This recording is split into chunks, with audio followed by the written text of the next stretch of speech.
Hello, ഇന്ന് ഞാൻ തയ്യാറാക്കാൻ പോകുന്നത് ബ്രെഡ് കേസരിയാണ്. നമുക്ക് തയ്യാറാക്കാം. ബ്രെഡ് എടുത്തിട്ടുണ്ട്. ബ്രെഡ് നമുക്ക് മിക്സിയിലൊന്ന് പൊടിച്ചെടുക്കാം. നമ്മളൊരു പാനി വെച്ചിട്ടുണ്ട്. അതിലോട്ട് നെയ്യ് ഒഴിക്കണം. കാഷ്നട്ടൊന്ന് വറുത്ത് കോരി എടുക്കണം.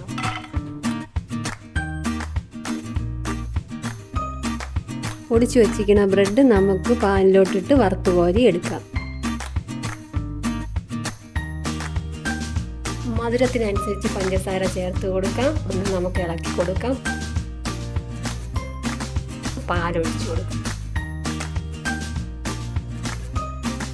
ഫുഡ് കളർ ഇല്ലാത്തതുകൊണ്ട് 1/4 ടീസ്പൂൺ മഞ്ഞൾപ്പൊടി കൂടെ ചേർത്ത് കൊടുക്കും. കുറുകി വരുമ്പോഴത്തേക്ക് നമുക്ക് വറുത്ത് വെച്ചിരുന്ന ബ്രെഡ് ഇതിലോട്ട് ഇട്ട് കൊടുത്ത് നല്ല ഇളക്കി കുറുക്കിയെടുക്കാം. വറുത്ത് വെച്ചിരുന്ന കാഷ്നട്ട് കൂടെ ചേർത്ത് നമ്മളെ സ്വാദിഷ്ടമായ ബ്രെഡ് കേസരി റെഡി ആയിട്ടുണ്ട്.